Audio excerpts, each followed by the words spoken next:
आप शुरू कीजिए। बोले श्री प्राणनाथ प्यारे की जय, सतगुरु महाराज की जय, समस्त सुंदर साथ की जय। प्रणाम जी। कोई आस को सो आइयो, समय है आखिरी। कोई आस को सो आइयो, समय है आखिरी।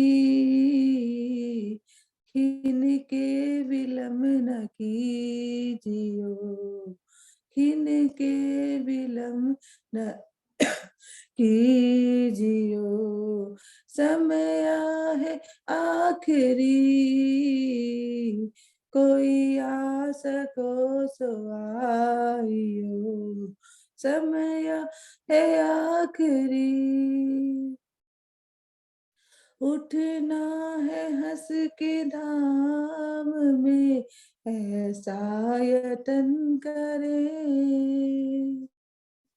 उठना है हंस के धाम में, कुछ ऐसा यतन करे।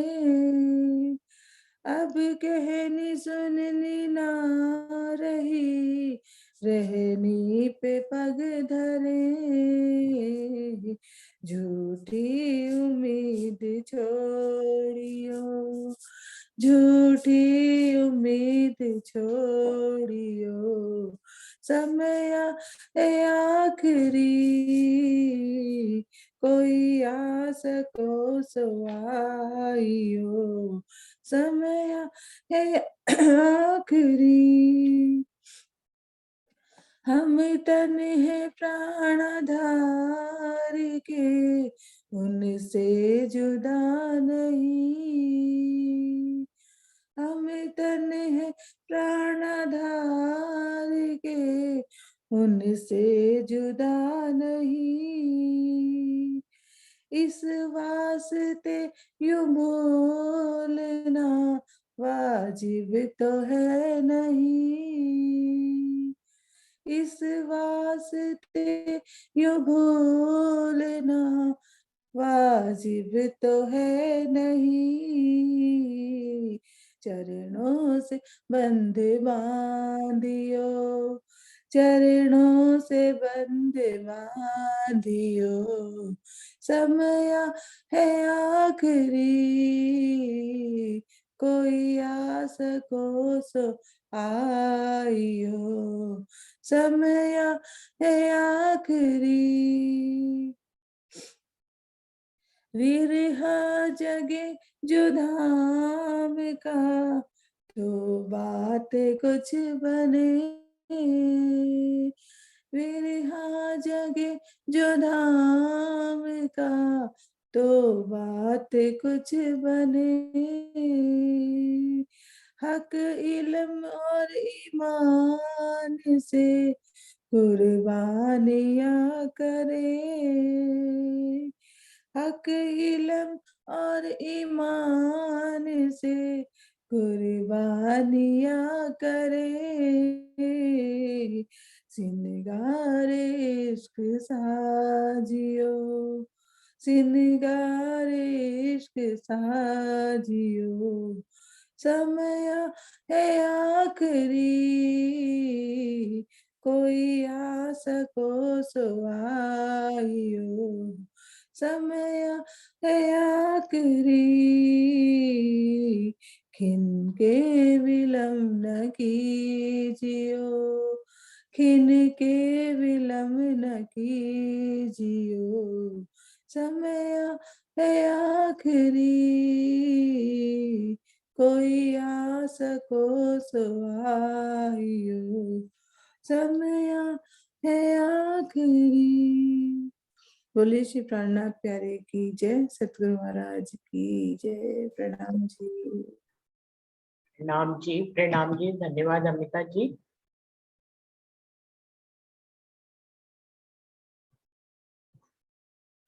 सभी सुंदर साथ जी को प्रेम प्रणाम जी। प्रथम लागू दुई चरण को, धनिये न छुड़ाइयो खीन। लाख तले नालेरिया मेरे जीव के ही जीवन, इन पाँव तले पड़ी रहूं, धनी नजर खोलो बातूर, फलना वालों निरखो नेत्रे, मेरे जीव के ही जीवन, मेरे जीव के ही जीवन। श्री बंदो सतगुरु चरण को करूं सो प्रेम प्रणाम, अशुभ हरन मंगल करन धनी श्री देव चंद्र जी नाम। श्री प्राणनाथ निज मूल पति, श्री मेहराज सुनाम, तेज कुंवर श्यामा युगल जी को पल पल करूं प्रणाम, पिया जी को पल पल करूं प्रणाम। सुंदर साथ जी, प्रेम का चांद में हम महाराज जी जो है सोनगिरी पहुंच गए हैं, सदगुरु उनको मिल गए हैं और सोनगिरी में महाराज जी की चर्चा जो है बहुत फेमस हो गई। नारायण दास जी तो छुपे रहे, उनके सदगुरु महाराज तो छुपे रहे, लेकिन महाराज जी बहुत फेमस होने लग गए, क्योंकि वो सतगुरु की मेहर से कुछ भी कह देते थे किसी को, वो पूरा हो जाता था। इसलिए सारे सोनगिरी के लोग जो है अपने दुख दर्द जो है उनके पास लेकर आने लग गए। वो कह देते थे कि सब ठीक हो जाएगा, सतगुरु महाराज कृपा करेंगे, और सब ठीक ही हो जाता था। तो इसलिए इस तरह की चमत्कारिक बातें होने लग गई, तो सभी सुंदर साथ जो है महाराज जी के पास आने लग गए, और इस तरह से कोई कुछ चाहना करते थे महाराज जी से, कोई कुछ चाहना करते थे, और सब पूरा हो जाता था। तो उसी में अनेक किस्से जो है सोनगिरी के हैं, उसी में ही एक अगले किस्से पे महाराज जी हमें बता रहे हैं कि एक दिन नंदलाल नामक व्यक्ति महाराज जी के पास आया और बोला, आपसे मैं आज कोई चमत्कार दिखाने का आग्रह करता हूँ। उन्होंने अपने दिल की इच्छा ये की, उनको कोई दुख दर्द नहीं खत्म करना था, उनकी इच्छा थी कि महाराज जी से वो कोई चमत्कार देखे। भाई हम तो साधु महात्मा हैं, हमें किसी चमत्कार से क्या लेना देना है। यदि तुम्हें चमत्कार ही देखने की इच्छा है तो किसी तांत्रिक विद्या वाले के पास चले जाओ, महाराज जी ने उत्तर दिया। नंदलाल जी के शब्दों में तीखापन सा था। वे रूखे स्वर में बोले, जब तुम्हारे पास चमत्कार ही नहीं है तो और क्या करोगे? क्या तुम्हारे पास सिर्फ ढोंग ही है? तुमने तो केवल गृहस्थियों को बहकाना ही सीख लिया है। जैसा तुम्हारे बारे में सुन रखा था वैसे तुम वास्तव में नहीं हो। साथ ही कहा, सब ही सच ही कहा है कि नाम बड़े और दर्शन छोटे। तुम जैसे साधुओं ने इस दुनिया का नाश कर रखा है। तो इस प्रकार से जो नंदलाल जी थे, पहले तो चमत्कार देखने की इच्छा रखते थे, और फिर जब महाराज जी ने मना किया तो इस तरह के व्यंग्यात्मक शब्दों में महाराज जी को चैलेंज करने लग गए कि तुम तो सिर्फ परिवार वालों को बहकाते ही हो। सबको इस प्रकार की जहरीली बातों पर महाराज जी ने धैर्य पूर्वक कहा, उसकी इस प्रकार की जहरीली बातों पर महाराज जी ने धैर्य पूर्वक कहा, तुम्हें यदि इसी तरह बकना है तो कहीं और जाकर बको, कृपा करके यहाँ से चले जाओ। तो उसको कहा कि आप कहीं और जाओ, आपको जो कहना है कहो, हमें इससे कोई फर्क नहीं पड़ता है कि आप कह रहे हैं कि हम गृहस्थियों को बहकाते हैं या हम ढोंगी हैं। आपको अगर ये कहना है तो आप कहिए, लेकिन यहाँ से हट जाइए। नंदलाल कुछ बहस करने के बाद चला तो गया, किंतु उसका आना बंद नहीं हुआ। वह आता और व्यर्थ की बातें बकता रहता, घंटों तक चुप होने का तो नाम ही नहीं लेता था। वो इसी तरह की निगेटिव बातें महाराज जी के बारे में रोज करता, वहां आकर कहीं और करता तो फिर चलता, महाराज जी के सामने ही आकर करता था, और सुंदर साथ को भी भड़काता था। जब देखो तब केवल चमत्कार ही चमत्कार की बातें करता रहता था। उसकी इस असभ्यता पर महाराज जी बहुत परेशान हो गए, और उन्होंने सतगुरु की श्री नारायण दास जी से सारी बात बता भी दी। अपने सतगुरु को उन्होंने सारी बात बता दी कि रोज मुझे आके तंग करता है, कहता है या तो चमत्कार दिखाओ, नहीं तो तुम ढोंगी हो, ये है वो है, इस तरह की बकवास बातें करता है। गुरुदेव, नंदलाल प्रतिदिन आकर मुझे बहुत परेशान करता है। उसने एक ही बात की रट लगा रखी है कि मुझे चमत्कार दिखाओ। मैं उसे हमेशा टालने की कोशिश करता हूँ, लेकिन वह मानता ही नहीं है। अब ये बताइए कि मुझे क्या करना है। सतगुरु महाराज से पूछ रहे हैं कि मुझे मार्गदर्शन दीजिए, मुझे उसे कैसे संभालना है, आप बताइए। एक तो चमत्कार मांगता है और फिर ऊपर से जो है ढोंगी कहता है, कभी कुछ कहता है, गलत गलत बातें करता है। यह सुनकर सतगुरु श्री नारायण दास जी ने उत्तर दिया कि जब वह आए तो कह देना कि तुम्हारी इच्छा अब पूरी हो जाएगी, परसों तुम्हें अवश्य चमत्कार दिखाई पड़ेगा। और उनके सतगुरु महाराज ने कहा कि तो ठीक है, चमत्कार मांग रहा है तो चमत्कार ही दिखा दो उसको भाई। आए तो कहना तो ठीक है, परसों के दिन तुम्हारा दिन निश्चित हो गया, तुम्हें चमत्कार दिखाई देगा। अगले दिन जब नंदलाल जी आए तो महाराज जी ने उससे कहा, भाई नंदलाल, क्या तुम चमत्कार देखोगे या उसकी इच्छा समाप्त हो गई है? तो बोले, यदि तुम्हारे पास चमत्कार होता तो तुम बहुत पहले ही दिखा देते, तुम्हारे अंदर कोई भी शक्ति नहीं है। तो महाराज जी ने कहा, अधीर मत हो, परमात्मा की कृपा में कल निश्चित ही तुम्हें चमत्कार के दर्शन होंगे, कल तुम सावधान होके रहना। यह सुनकर नंदलाल अपने घर चला गया। उसकी दृष्टि में चमत्कार मात्र एक नाटक था। साधु महात्माओं के प्रति उसका दृष्टिकोण व्यंग्यात्मक था। अगले दिन नंदलाल अपने घर में दीवार के सहारे कमर लगाकर बैठे थे कि अचानक ही दीवार उनके ऊपर ही गिर गई। उनकी हड्डियां और पसलियां सब टूट गई। तो जो चमत्कार मांगा था वो दिख ही गया उसी समय ही। चारों ओर इस बात का शोर मच गया कि नंदलाल के ऊपर दीवार गिर पड़ी और उसमें वह दब गया है। लोग दौड़ दौड़ कर आए और उसे दीवार से निकाला गया। गांव में नंदलाल के मर जाने की अफवाह भी फैल गई। नंदलाल जी की हालत बहुत ही चिंताजनक थी। उनके घर वाले महाराज जी की कुटिया पर भी पहुंच गए और घर चलने के लिए आग्रह करने लगे। महाराज जी ने उनसे साफ साफ कह दिया कि बिना सतगुरु महाराज के मैं अन्य किसी के भी घर नहीं जाऊंगा, क्योंकि ये चमत्कार सतगुरु महाराज ने किया था। रोज ही महाराज जी को तंग करते थे, तो आज चमत्कार देख ही लिया। चमत्कार जरूरी नहीं है। जब हम किसी संत, पहुंचे हुए संत और महात्मा से चमत्कार मांग रहे हैं तो पता क्या है, कोई जरूरी नहीं है चमत्कार ऐसा दिखे जो जैसी चाहना तुम कर रहे हो। चमत्कार ऐसा भी दिख सकता है जो तुमने कभी सपने में भी ना सोचा हो। तो तुम पर दीवार गिर गई, तुम दब गए, हाथ पैर टूट गए, ऐसे चमत्कार की कौन चाहना करता है? हर कोई चाहता है चमत्कार ऐसा दिखे जिसमें कि सब कुछ अच्छा अच्छा हो। तो वो तो सिर्फ चमत्कार की मांग कर रहे थे महाराज जी ने, और तंग भी कर रहे थे और व्यंग भी कर रहे थे। तो सतगुरु महाराज ने ऐसा चमत्कार दिखाया कि हड्डी पसली ही टूट गई। यह बात सुनकर नंदलाल के घर वाले भागे भागे सतगुरु श्री नारायण दास जी के घर पहुंचे और गिड़गिड़ाने लगे। दयालु हृदय श्री नारायण दास जी ने उनकी प्रार्थना को स्वीकार कर लिया और नंदलाल के पास चलने के लिए तैयार हो गए। उनके साथ महाराज जी भी चले गए। दोनों दो लोग जा रहे, राम रतन महाराज जी और नारायण दास जी दोनों उनके घर पहुंच गए। वहां नंदलाल की स्थिति बहुत ही गंभीर थी। ऐसा लगता था जैसे कि वे कभी भी इस संसार से चलने की तैयारी में है।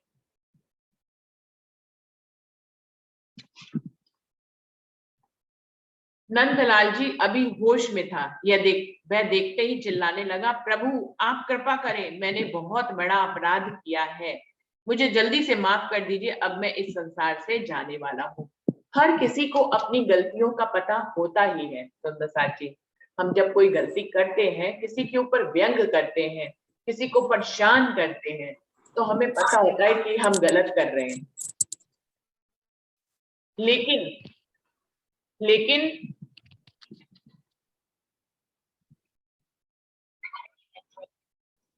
बिल्कुल ऐसे ही नंदलाल जी को भी पता था। उनका दिल कह रहा था कि ये जो दीवार गिरी है, ये चमत्कार ही मुझे दिखाया गया है, और वो जो मैंने बुरा कर्म किया था उसी का ही ये प्रतिफल है। तो महाराज जी को और नारायण दास जी को देखते ही चिल्लाने लगा कि आप मुझ पे मेहर करिए, मेरा जाने का समय हो गया है, मुझे माफ कर दीजिए। ये सुनकर सतगुरु महाराज बोले, तुम मरने की बात क्यों करते हो?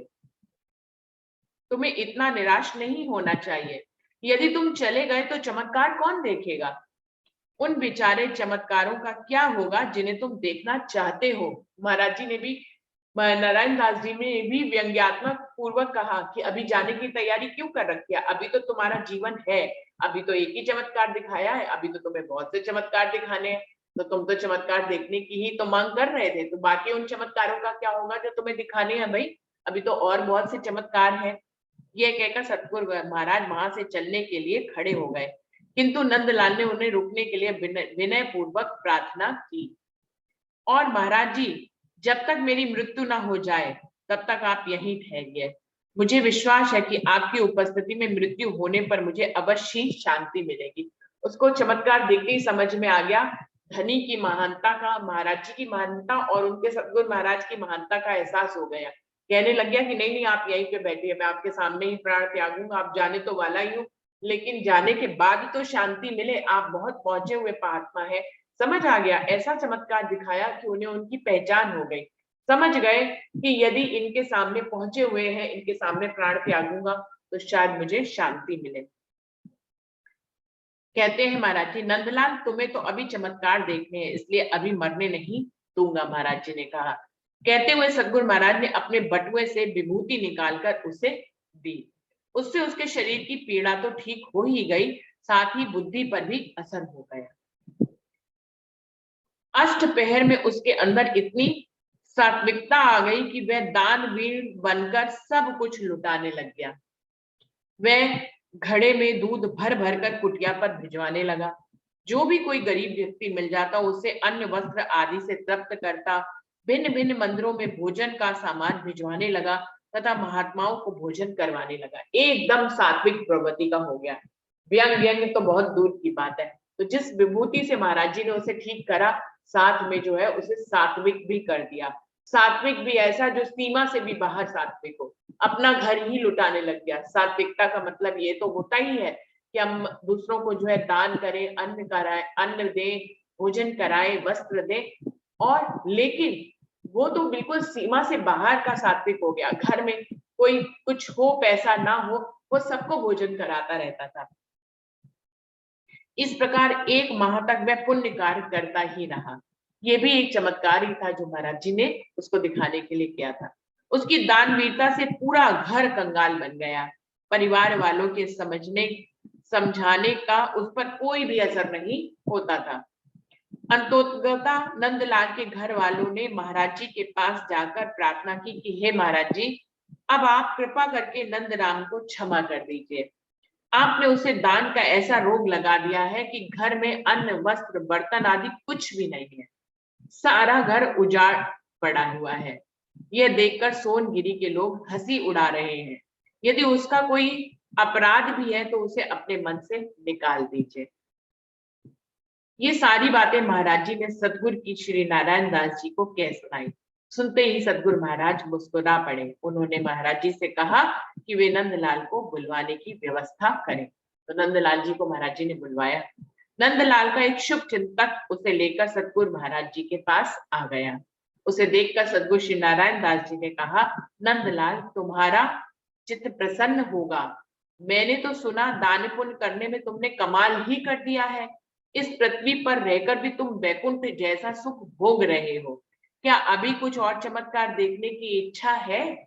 ये भी दूसरा चमत्कार उनको दिखाया। नंदलाल जी कुछ नहीं बोला। वह लकड़ी की मूर्ति की तरह चुपचाप सुनता रहा। ऐसा लगता था जैसे उसका मुख सी दिया गया हो। जब महाराज जी ने कहा कि नंदलाल कोई और चमत्कार देखना बाकी है, कुछ और देखना चाहोगे, तो नंदलाल जी ने कुछ भी नहीं कहा और चुप ही रहे। उनकी इस दयनीय अवस्था को देखकर करुणा मूर्ति सतगुरु श्री नारायण दास जी ने प्रसाद रूपी विभूति दी, जिससे तुरंत ही उसकी अवस्था सामान्य सी हो गई। और उसके पश्चात नंदलाल ने महाराज जी के सामने कभी भी बकबक करने की कोशिश नहीं करी। तो उनको पूरी तरह से सबक मिल गया। इतना बुरा किसी भी संत महात्माओं को बोलना उचित नहीं है। वो पहुंचे हुए हैं या नहीं है, अगर हमें समझ नहीं आ रहा है तो भी हमें कुछ भी नहीं बोलना चाहिए। उनकी पहचान हो रही है तो बहुत अच्छी बात है, पहचान नहीं हो रही है तो भी किसी संत पुरुष के लिए कुछ भी अपशब्द नहीं बोलने चाहिए। जिस खेत में महाराज जी की झोपड़ी थी, अब ये तो किस्सा यहाँ पर खत्म हो गया। अब महाराज जी और दूसरी बात बताने जा रहे हैं। क्या कह रहे हैं कि जिस खेत में महाराज जी की झोपड़ी थी, उस खेत के स्वामी किसान से सतगुरु ने थोड़ी सी जमीन लेकर एक स्थान बनवा दिया था। यद्यपि वह छोटा ही था, किंतु ध्यान साधना के लिए पर्याप्त था। थोड़ी सी जमीन लेकर उनके लिए एक जगह से बनवा दी, जहां पर महाराज जी ध्यान किया करते थे। सतगुरु की कृपा से वहां किसी भी वस्तु की कमी नहीं रही। बना बनाया भोजन हमेशा ही उचित समय पर उपलब्ध रहता था।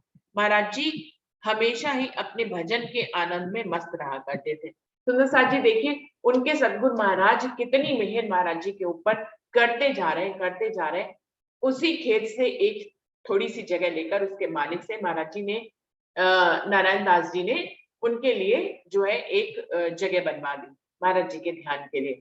महाराज जी ध्यान में लगे रहे, उनको भोजन की व्यवस्था ना करनी पड़े, पानी की व्यवस्था ना करनी पड़े। इसके लिए महाराज जी ने अपनी मेहर से ऐसा कर रखा था कि जब वो आंख खोलते थे, उनको भूख लगती थी तो भोजन वहां पे उनको उपस्थित मिलता था। जब उनको प्यास लगती थी, आंख खोलते थे, उनको जल भी वहां पर उपस्थित रहता था।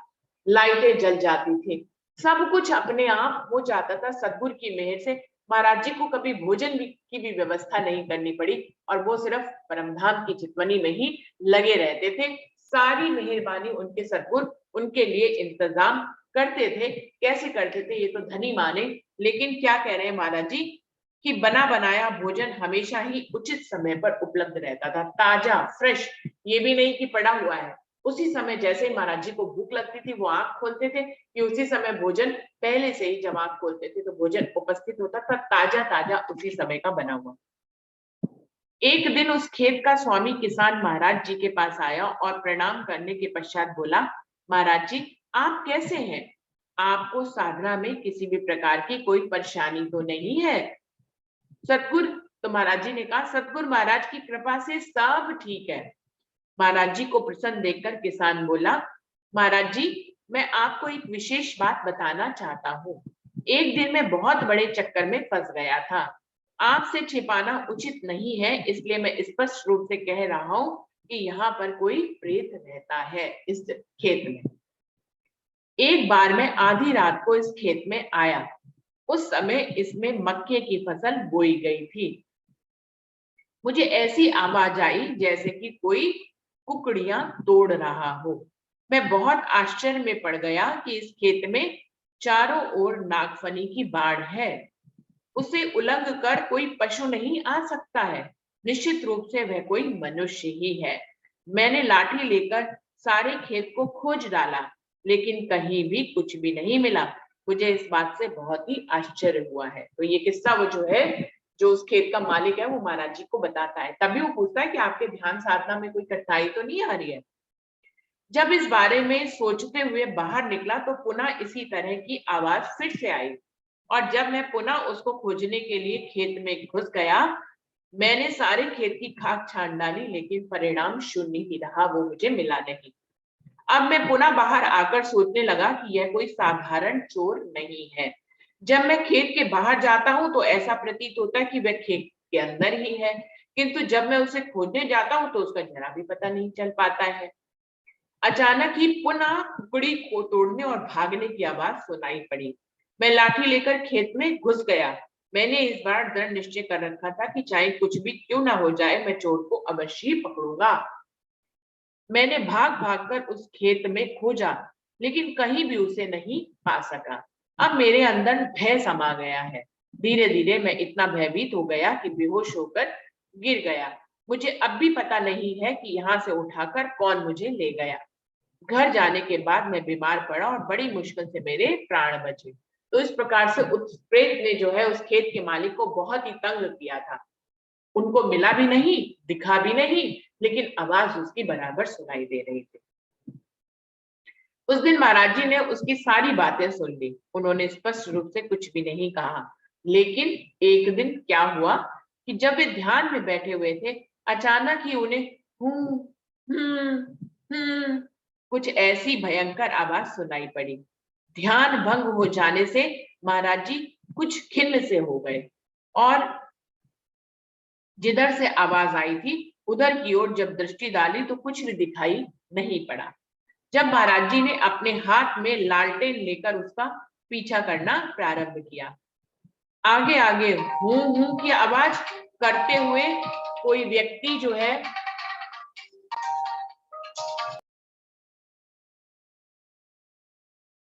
तो उसके पीछे पीछे जा रहे थे, लेकिन वो उनको कहीं पे भी कुछ भी दिखाई नहीं दे रहा था। जब महाराज जी ने अपने हाथ में लालटेन लेकर उसका पीछा करना प्रारंभ किया तो आगे आगे हूं की आवाज करते हुए कोई व्यक्ति प्रतीत होता था, किंतु आंखों से जरा भी दिखाई नहीं पड़ता था। महाराज जी समझ गए कि निश्चित रूप से यह कोई प्रेत है। महाराज जी उसका पीछा करते गए और खेत से बाहर निकाल दिया, और जब वह खेत के बाहर चला गया तो महाराज जी ने जोरदार शब्दों में कहा कि खबरदार अब कभी फिर नहीं आना। इस तरह की आवाज से उसको आदेश दे दिया। इसके पश्चात महाराज जी अपनी कुटिया पर वापस आ गए, और जब तक वे उस स्थान पर रहे प्रेत को दोबारा आने की हिम्मत नहीं हुई।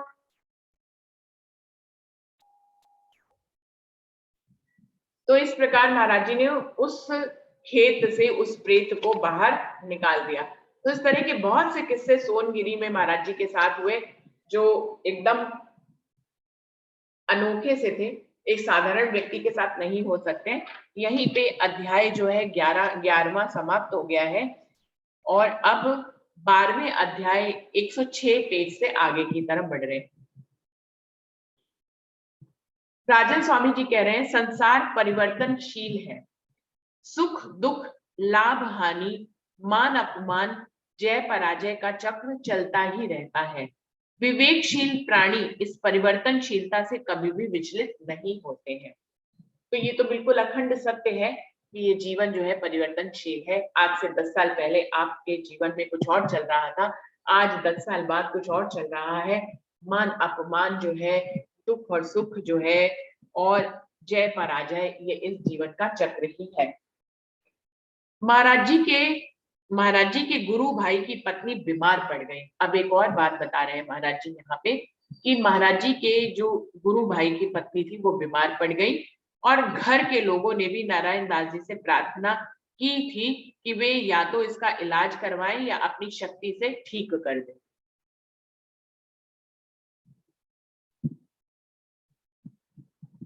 महाराज जी ने भी अपने सद्गुरु से उनका दुख दूर करने की प्रार्थना की। अब वो उनके बेटे की ही पत्नी थी, उनकी बहू थी नारायण दास जी की। अब चाहते तो वो खुद ही दुख दूर कर देते, उनको ठीक कर देते। सब घर वाले उनसे प्रार्थना करने लगे, महाराज जी भी प्रार्थना करने लगे, लेकिन उन्होंने कुछ जवाब नहीं दिया। सतगुरु महाराज का स्पष्ट उत्तर था कि उसकी चिंता करने की कोई भी आवश्यकता नहीं है, उसकी बीमारी बिल्कुल ही ठीक हो जाएगी। वो हमेशा ऐसा ही उत्तर दिया करते थे उसके लिए कि उसकी बीमारी ठीक हो जाएगी, कोई चिंता करने की आवश्यकता नहीं है। यह सुनकर महाराज जी भी चुप हो गए, और वे अपने सतगुरु के वचनों को ब्रह्म वाक्य माना करते थे। तो उनके मन में ये अटूट विश्वास था कि सतगुरु महाराज ने जो कह दिया है वह अवश्य होगा। यदि उन्होंने कहा है कि उसकी चिंता मत करिए, उसकी बीमारी ठीक हो जाएगी, तो इसका मतलब है कि ये ब्रह्म वाक्य है, वो ठीक ही हो जाएंगी। उधर गुरु भाई की पत्नी की स्थिति बिगड़ती ही जा रही थी। सभी लोग आकर महाराज जी से सिफारिश करते थे कि आप अपने सतगुरु महाराज से ठीक करने के लिए क्यों नहीं कहते हैं। जब उनके परिवार का ही सदस्य रोगी है तो उनके ऊपर जरा भी ध्यान नहीं दे रहे हैं, और दूसरों को ठीक करते रहते हैं। भाई ये सबसे बड़ी आश्चर्य की बात है कि वो दूसरे सब कोई आते हैं महाराज जी के पास तो उनका दुख दर्द वो दूर करते हैं, लेकिन उनके घर में ही उनकी बहू बीमार है तो वो उसके लिए कोई भी उपाय नहीं कर रहे हैं। यह सुनकर महाराज जी ने अपने सतगुरु महाराज से यह प्रार्थना की कि वे अवश्य उसको ठीक कर देवें।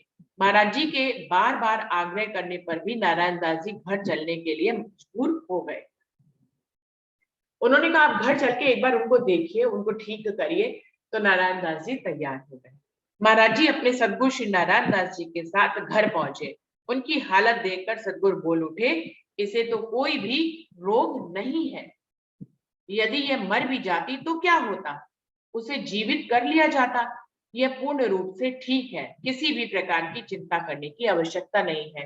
ध्यान देने योग्य बात यह सुंदर साथ जी कि उनके सद्गुरु क्या कह रहे हैं। नारायण दास जी बहू को देखकर क्या कह रहे हैं कि इसको तो कोई रोग ही नहीं है, और अगर ये मर भी जाती तो क्या होता, और उसे जीवित कर लिया जाता। अब ये वाक्य कह दिया गया, और इस बातों का मतलब जब हम इस प्रसंग को पढ़ेंगे सुंदर साथ जी, तो हमें आगे समझ में आएगा कि महाराज जी क्या कह रहे हैं और उसके बारे में बाकी लोग क्या समझ रहे हैं। नारायण दास जी ने कहा कि इसको कोई रोग नहीं है, ये मर भी जाती तो क्या, इसको जीवित कर लिया जाता। अब सबको क्या लग रहा है कि कोई चिंता करने की बात नहीं है। महाराज जी सहित, राम रतन महाराज जी सहित सबको यही समझ में आया कि यदि ये मर भी गई तो इनको जिंदा कर लेंगे महाराज जी, नारायण दास जी, और इनको कोई रोग नहीं है, ऐसा समझ में आ रहा है इन लाइनों से। अभी आगे पढ़ते हैं प्रसंग को, कि किसी भी प्रकार की चिंता करने की आवश्यकता नहीं है। ये कहकर सतगुरु महाराज जैसे ही अपने स्थान पर पहुंचे, वैसे ही थोड़ी देर के पश्चात ये सूचना आई कि उनका देहांत हो गया है। जैसे ही वो कह के आए कि मर भी गई तो क्या हुआ, जिंदा हो जाएगी, और थोड़ी ही देर में ये सूचना भी आ गई कि उनका देहांत हो गया है। महाराज जी भी ये बात सुनकर अपने सतगुरु महाराज के पास पहुंच गए। श्री नारायण दास जी महाराज जी भी यह सुनकर महाराज जी के साथ घर की ओर प्रस्थान कर दिया। सतगुरु महाराज ने जब अपनी पुत्र वधू का हाथ देखा तो उसे मरा हुआ पाया। नारायण दास जी ने उनकी नब्ज देखी तो समझ गए कि उनका अंतिम समय, मतलब वो उनका देहांत हो ही गया है। वे तुरंत बोले, मैंने ये वचन दे दिया था कि यदि ये मर जाएगी तो मैं जिंदा कर दूंगा, ये जीवित तो हो ही जाएगी, लेकिन शमशान में ही।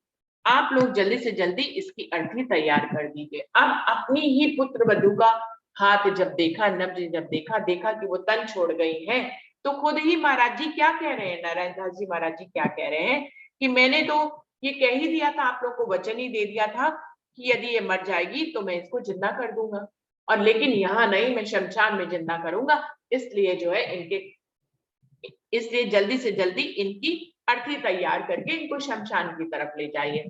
अब सारे गांव के सामने उनके सतगुरु महाराज नारायण दास जी ऐसा कह रहे हैं, तो सबको लग रहा है कि ये कोई आश्चर्य होने वाला है। भाई इनकी अर्थी तैयार करके शमशान ले जाएंगे और फिर जो है सतगुरु महाराज वहां पर इनको जिंदा कर देंगे।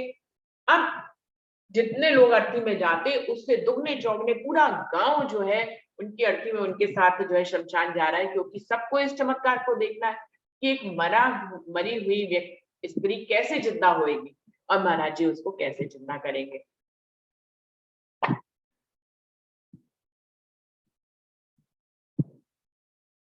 परिवार के लोग रोते पीटते शमशान की ओर चल पड़े। साथ में गांव के बहुत से लोग थे। सबको इस बात पर बहुत ही आश्चर्य था कि कैसे मुर्दा जीवित होगा। स्वयं इस बारे में महाराज जी भी पूर्ण रूप से निश्चित नहीं थे, लेकिन सदगुरु के वचनों पर अटल विश्वास था। उनके वाक्यों को वो ब्रह्म वाक्य मानते थे, तो उनको पता था कि शमशान ले जाकर सदगुरु महाराज इनको जिंदा कर ही देंगे। यह बात उनके मन में जरूर थी कि सदगुरु महाराज अपने मुख से जो कुछ भी कहते हैं वह तो अवश्य ही पूर्ण हो जाता है। यदि वे चाहेंगे तो निश्चित रूप से जीवित कर ही देंगे। शमशान पहुंचने पर उपस्थित जन समूह ने प्रार्थना की कि महाराज जी आप इसे जीवित कर दीजिए। हाँ हाँ क्यों नहीं, नारायण दास जी ने कहा, हाँ हाँ क्यों नहीं, पहले इसे चिता पर रखो तो यह जीवित क्यों नहीं होगी। लोगों ने सदगुरु महाराज के आदेश का पालन किया और थोड़ी ही देर में चिता धू धू करके जलने लगी। सभी लोग फटी आंखों से देखते ही रह गए, इसी सोच में थे कि सदगुरु महाराज किसी तरह मुर्दे को जीवित कि सदगुरु महाराज किस तरह से मुर्दे को जीवित करते हैं। वे उनका मुख देखते ही रह गए कि कब जीवित करते हैं, और वो जो डेड बॉडी थी वो पूरी जल गई। महाराज जी ने उसको अर्थी पे रखवा दिया सबसे, और जलवा भी दिया, और सब लोग इंतजार ही करते रह गए कि सदगुरु महाराज ने तो कहा था कि वो इसको जीवित कर देंगे, और सब यही देखने के लिए भी आए थे। लेकिन पूरा शव जो है वो जल गया, लेकिन जिंदा तो वो हुई नहीं। महाराज जी ने उनको जिंदा ही नहीं किया। शव के जल जाने पर सदगुरु महाराज घर की ओर चल पड़े, और रास्ते में वे कहते जा रहे थे, चिरंजीवी रहो, चिरंजीवी रहो। चिरंजीवी किसको कहते हैं, लंबी आयु मिले, लंबी आयु मिले, ऐसा वो अपने मुख से आशीर्वाद देने लग गए उनको, अपनी बहू को। सारी दुनिया को माजरा ही नहीं समझ में आया, ना तो रामरतन महाराज जी को ये माजरा समझ में आया कि हुआ क्या। महाराज जी ने खुद अपने शब्दों में कहा कि वो इनको जिंदा कर देंगे। अर्थी पर ले भी गए, उनके शव को जलाद भी दिया गया, और फिर जब वो जल गया उसको जिंदा भी नहीं किया, और ऊपर से उनको चिरंजीवी चिरंजीवी होने का आशीर्वाद दे रहे थे। तो इस बात को महाराज जी नहीं समझ पाए, पूरी सोनगिरी के जो लोग थे वो नहीं समझ पाए। राजन स्वामी जी यहाँ पर कह रहे हैं कि महापुरुषों की लीला विचित्र होती है। उनके हृदय में संसार के सभी प्राणी समान होते हैं। पारिवारिक व्यक्तियों से उन्हें मात्र उतना ही स्नेह होता है जितना बाहरी लोगों से होता है। वे संसार में रहते हुए भी संसार में वैसे ही निर्लेप रहते हैं जैसे जल में रहने वाला कमल। अब सभी लोग इंतजार में थे, अब तो डेड बॉडी भी जल गई, अब क्या ही जिंदा होंगी, समझ में नहीं आया। सभी लोग दुखी मन से अपने अपने घर आ गए। महाराज जी भी अपनी कुटिया में आ गए। वे अब सतगुरु महाराज से बहुत ही भयभीत हो गए थे, डर रहे थे कि सतगुरु महाराज ने जो कहा वो पूरा ही नहीं किया। ये तो एक जाहिर बात थी कि देखने पे ये लग रहा था कि जो सतगुरु महाराज कह रहे हैं वो पूरा नहीं हुआ। सतगुरु श्री नारायण दास जी ने ये जान लिया कि वे बहुत ही भयभीत हैं, इसलिए उनको बुलाकर कुछ दिनों के लिए बाहर चले जाने का आदेश भी दिया। महाराज जी ने तुरंत आदेश का पालन किया और सोनगिरी से बाहर एक छोटी सी टेकड़ी में रहने लग गए, और उन इसकी आकृति एक गुफा के समान थी। महाराज जी जो है, रामरतन महाराज जी जो है, सतगुरु महाराज के ऐसे एक्शन से थोड़े से भयभीत हो गए। पूरा गांव भी सोच रहा था ये सबके दुख दर्द दूर करते थे, कि सबको जो है आशीर्वाद रूप में आशीर्वाद देते थे, सबका भला चाहते थे, लेकिन जब इनकी ही बहू बीमार पड़ी तो इन्होंने उसे ठीक नहीं किया, और ऊपर से सबके सामने वादा किया कि वो उसको जिंदा कर देंगे। और फिर जब वो पूरा शव जल गया उसके बाद उसको चिरंजीव चिरंजीव होने का जो है वो आशीर्वाद देने लगे। सुंदर साथ जी, यहाँ पर ये समय समाप्त हो रहा है। हम बढ़ते हैं दूसरी बैठक की तरफ और उसमें बात करेंगे कि नारायण दास जी के इन शब्दों का क्या मतलब था। सुंदर साथ अपने अपने भाव बताएंगे। यहाँ पे राजन स्वामी जी में भी कुछ क्लियर नहीं किया कि महाराज जी ने, नारायण दास जी ने